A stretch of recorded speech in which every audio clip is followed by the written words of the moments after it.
David. I just want to reach out to you today and talk about the elections and how they impact your finances.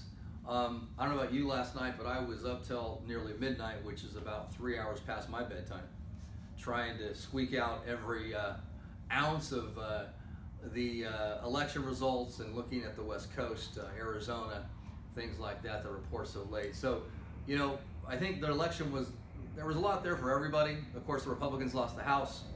They retained the Senate. And gridlock is what our political system is all about, what people like, what Americans like. But there's nothing to get people more fired up than American politics, no doubt. You witness this election cycle. You say the word Trump to some people and they're going to lose their mind. But Warren Buffett said it the best. He says, you never mix politics with investing because it's a losing game. I think the reason he says that because it confuses us and it brings emotion into investing, which we have to be very careful of. So I want to deal with more fact than emotions. And the facts are interesting.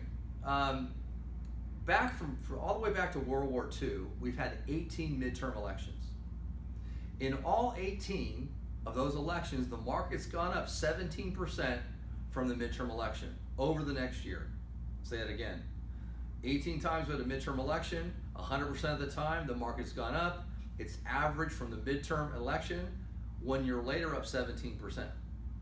Now let me first put that in perspective so it has some meaning, because that sounds like a lot, right? 17% over the next year. Time out. Market was up almost 10% this year in January.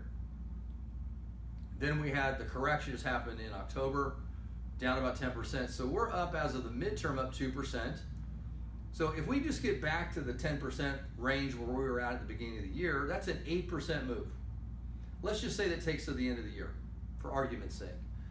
So we've had 8% move in the market, and what history's telling us that we'll average about another 9% or 17% from the midterms.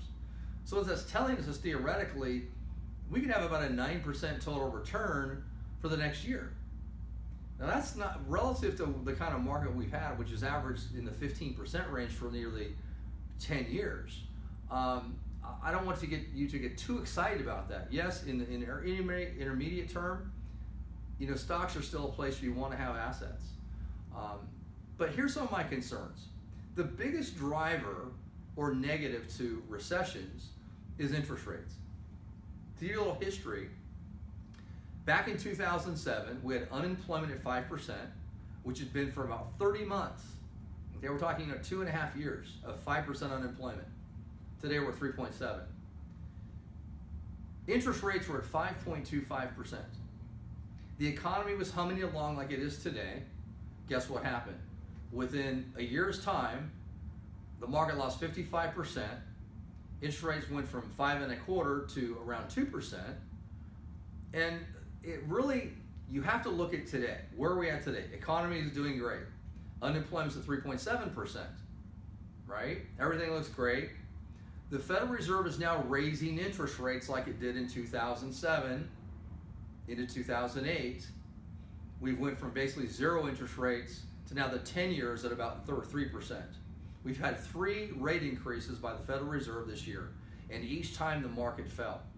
The last time we had the last interest rate that we had that went up another quarter basis point, the market dropped almost 10% in October.